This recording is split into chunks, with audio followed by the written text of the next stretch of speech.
Indian Prime Minister Narendra Modi has arrived in Moscow on a two-day visit. This is his first visit since Russia launched its full-scale invasion of Ukraine.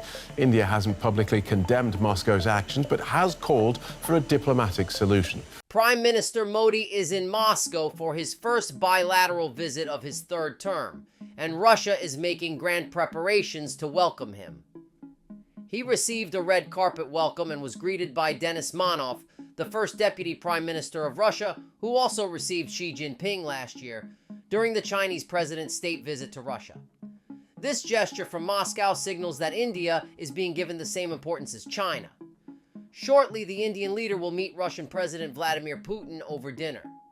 Despite the trip's brevity, lasting just 26 hours, it is significant, particularly due to its timing, coinciding with the NATO summit in America.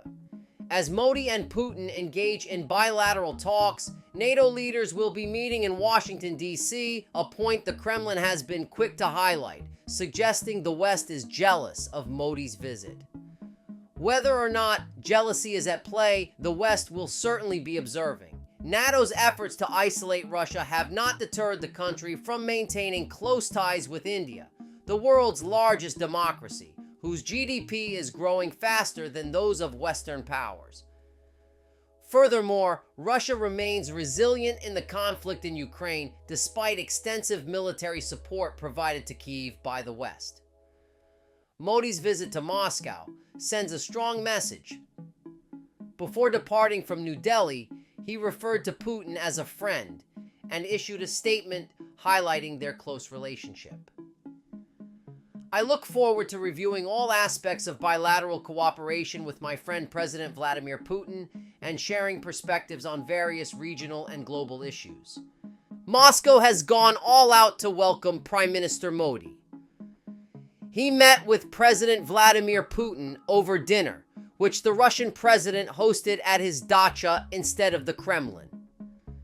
A dacha is a Russian term for an estate, and Putin's is located in the suburb of Novo-Ogaryovo, just outside Moscow. This setting provided an opportunity for the two leaders to have informal discussions and address any issues before their formal bilateral meeting the next day. It also allowed them to have a private and frank exchange of opinions on pressing matters, setting the tone for the upcoming talks. This approach mirrors their meeting in 2021 when Prime Minister Modi hosted Putin for dinner before formal discussions, making this dinner a reciprocal gesture. Prime Minister Modi's schedule is packed.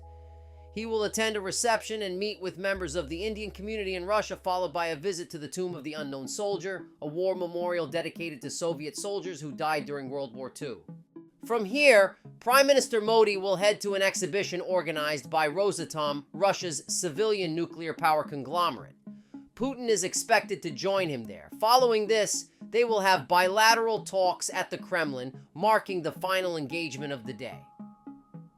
After these talks, Modi will depart for Austria, the second and final leg of his visit. The reason for Prime Minister Modi's visit is the annual summit that India and Russia have held for over 2 decades. The leaders alternate visits each year, with Putin visiting India in 2021. This year, it is Modi's turn to visit Russia. Interestingly, Modi attended such a summit in 2001 as the chief minister of Gujarat, while Atal Bihari Vajpayee was the prime minister of India and Putin was the president of Russia. What will Modi and Putin discuss? There are 4 broad topics: trade, connectivity, energy, and defense. They will also address challenges like the rupee-ruble trade mechanism. This system began 2 years ago due to Western sanctions that barred Russia from the global banking network. As a result, India and Russia started using their native currencies for trade, with India using rupees and Russia using rubles. This approach helps bypass Western sanctions, but it has a downside. While India buys a lot of oil from Russia, Russia imports little from India, leading to a stockpile of Indian rupees in Russia with limited ways to spend it. They will need to find a solution to this imbalance.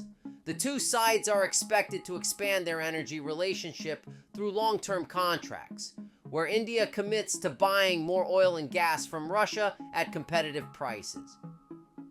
This would benefit both countries. the top focus of the talks will be defense. Russia remains India's biggest defense supplier, providing 60% of India's military equipment. With mounting security challenges on the border with China, India cannot afford to alienate Russia. New Delhi has two clear priorities: resolving pending deliveries and securing new contracts.